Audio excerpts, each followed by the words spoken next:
एक बार चार आलसी दोस्त साथ में बैठकर खाना खा रहे थे। उन्होंने जैसे ही खाना खाया तो सब एक दूसरे की तरफ देखने लगे और बोले कि भाई नमक कुछ कम सा नहीं लग रहा। तो सब बोले कि हाँ भाई नमक तो कम लग रहा है। अब बात आई कि नमक लेकर कौन आएगा। अब क्योंकि चारों आलसी थे तो कोई जाना भी नहीं चाह रहा था। तभी एक दोस्त के दिमाग में आइडिया आया कि भाई एक काम करते हैं, जो सबसे पहले बोलेगा वही नमक लेकर आएगा। ये आइडिया लगा सबको बहुत अच्छा, इसीलिए चारों दोस्त अपने मुंह पर ताला लगाकर बैठ गए और वेट करने लगे कि सबसे पहले मुंह किसका खुलता है। ये चारों इतने बड़े डीठ थे भाई कि बिना खाना खाए ही सो गए, लेकिन बोला कोई नहीं। अब जब सुबह उठे तो फिर से वही बवाल चालू कि पहले कौन बोलेगा। ऐसे ही करते करते इनको हो गए 4-5 दिन और बिना खाए पिए ये सारे हो गए बेहोश। जब 4-5 दिन से घर से कोई बाहर नहीं निकला तो पड़ोसियों को शक हो गया और वह दरवाजा तोड़कर अंदर आ गए और इन लोगों को देखकर उनको लगा कि ये तो मर गए। इसीलिए वह इन सबको अर्थी पर बांधकर जलाने के लिए ले जाने लगे। जैसे ही लोगों ने पहली अर्थी उठाई तो वो बंदा चिल्लाकर बोला कि भाई मैं जिंदा हूँ। और यह सुनते ही बाकी के दोस्त तुरंत बोले, सबसे पहले बोला तू अब जा नमक लेकर आ।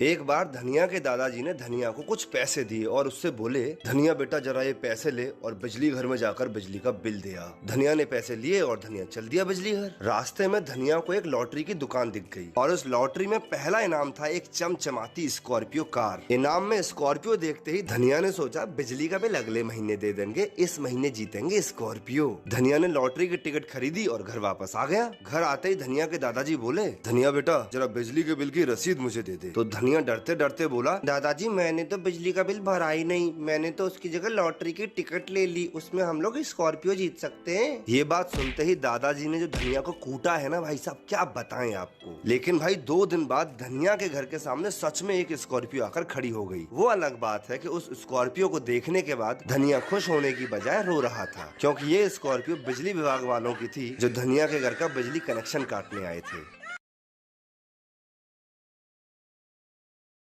एक बार 3 लोगों को 10-10 साल की सजा सुनाई जाती है। सजा काफी लंबी थी, इसीलिए उन तीनों को बोला जाता है कि वह अपना टाइम पास करने के लिए कोई भी एक चीज अपने साथ जेल में लेके जा सकते हैं। इसीलिए पहला बंदा अपने साथ बहुत सारी बुक्स लेके जाता है, दूसरा बंदा पेंटिंग का सामान लेके जाता है और तीसरा बंदा लेके जाता है बहुत सारी सिगरेट्स। जब उनकी सजा के 10 साल पूरे हो जाते हैं तो जेलर उनसे मिलने आता है और उनसे पूछता है कि वो लोग जेल से बाहर निकलने के बाद क्या करेंगे। इस पर पहला बंदा बोलता है, सर मैंने जेल में 10 साल तक बहुत सारी किताबें पढ़ी हैं, अब मैं बाहर जाकर अपनी डिग्री लूंगा और टीचर बनूंगा। दूसरा बंदा बोलता है, सर मैंने 10 साल तक पेंटिंग की इतनी प्रैक्टिस कर ली है कि मैं तो अब पेंटर ही बनूंगा बाहर जाके। इसके बाद जब जेलर तीसरे बंदे के पास जाता है तो देखता है कि उसकी सारी सिगरेट्स ऐसे के ऐसे ही रखी हुई हैं। यह देखकर जेलर उससे बोलता है कि भाई जब पीनी ही नहीं थी तो मंगाई क्यों थी। सर मंगाई तो पीने के लिए ही थी, पर ये भूल गया था कि इनको जलाने के लिए लाइटर भी चाहिए होता है।